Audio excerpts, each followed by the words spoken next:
A camping spree with Mr. Magee. Early one morning at 7:03, Mr. Magee and his little dog Dee packed up the camper and hitched up a load, hopped in the Rambler, and hit the road. They drove to the mountains far from the sea for 2 nights of camping, or possibly 3. "There's nothing like camping," said Mr. Magee. "I know you'll love it, just you wait and see. The views are fantastic, there's hardly a sound. Aside from the wildlife, there's no one around. The air is so sweet, you'll sleep like a log," said Mr. Magee to a small, spotted dog. A few hours later, they took a sharp right and found a great spot to lay camp for the night. It was high on a hill with a beautiful view of Mount Adams, Mount Lincoln, and Jefferson, too.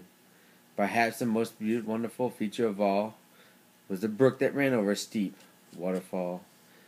Dee gathered pine cones and branches and logs. Magee made a campfire and cooked some hot dogs. And then the sun set far distant knolls. They sat roasting marshmallows over the hot coals.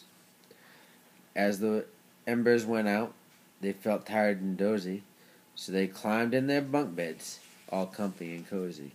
But while they were falling asleep without a care, along came a bumbling bear. A kindly old bear whose sight wasn't clear. He couldn't see far, he couldn't see near. But he could smell marshmallows, sticky and sweet. The smell made him hungry. He wanted a treat. He sniffed out a place where the marshmallows lay, but the car and the camper were in the bear's way. Yet it didn't stop the sneaky old snitch. He simply tried squeezing right underneath the hitch. And he was shimmying into a gap. He pushed up the hitch, which let go with a snap. Now the camper and the car were untied. They started to roll down the rocky hillside. The car bounced away on the old logging road, while the camper was heading to where the stream flowed. It flew down the hill in a wild, bumpy ride, with Dee and Magee sleeping soundly inside. They were snoring and snoozing, enjoying a dream, when splash went the camper right into the stream. The splash shook the camper. They bumped out of bed. "Now what in the world was that?" Magee said.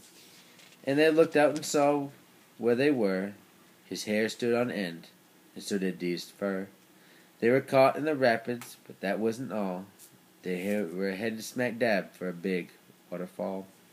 Dee and Magee both started to quiver as faster and faster they headed downriver.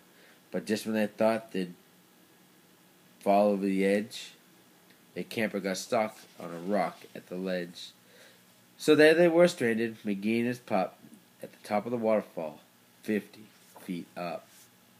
Meanwhile, the nearsighted bear from before was searching for one little marshmallow more, when lo and behold, out of a dream, he spied something sweet floating in the stream.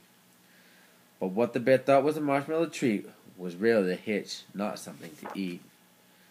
The bear was so determined to capture his prize, he jumped right in the water, right up to his thighs.